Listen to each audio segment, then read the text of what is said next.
I'm Judy with the Sage+Grace Realty Group. We're here today to show you some of the mistakes that home buyers make when shopping for a house.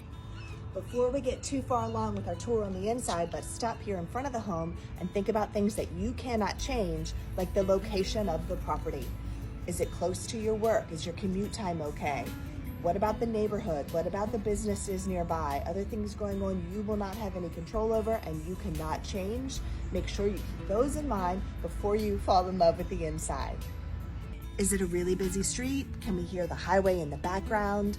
Is there construction happening or new businesses being built?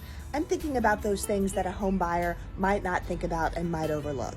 We are in hundreds of homes every year, so we look at things differently than first-time home buyers or even people who've bought numerous homes before who aren't in real estate day in and day out. While home buyers are often attracted to pretty shiny things, we're keeping an eye out for other things. Are the floors level? Do the ceilings have any water spots? Are there any stress fractures on the walls?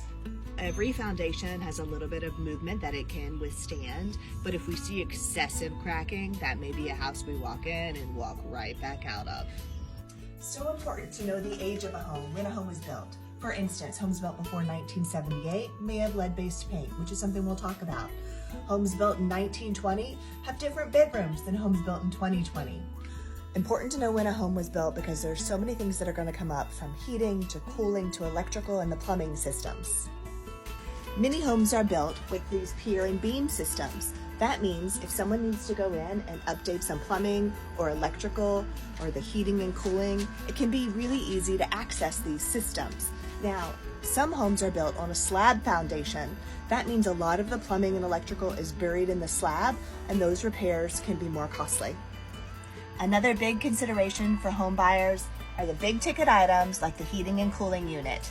These things can last 20 years or so if they're taken care of. And one of the things that you can do is make sure you change your air filter about once a month. Also have it serviced at least once a year or maybe twice a year by a qualified technician. When we're on the outside of a home, there's so many observations that I make, but one of them is checking the heating and cooling exterior unit systems. On a train, for example, you can check the age by looking at the serial number on the side. That will let you know if, 10, 15, 20 years old, they reach their maximum lifespan so that you can plan ahead and budget accordingly. When someone gets a home under contract, we always recommend having a professional home inspector give everything a once-over. They'll check the plumbing, the heating, the cooling, the electrical, the appliances. Now, it is a non-invasive inspection. That means things hidden in the walls or underground they can't necessarily see. So there may be additional inspections we want to consider. Termite and pest inspections are fast and easy inspections that can save you headaches later. Also, older homes that have cast iron plumbing, we can get a sewer scope for those, additional inspections to see if they are past their prime and need to be updated. I'm Judy Jernigan with the Sage+Grace Realty Group. Contact me today. I'll help you avoid some of these mistakes that home buyers make when they're shopping for a home.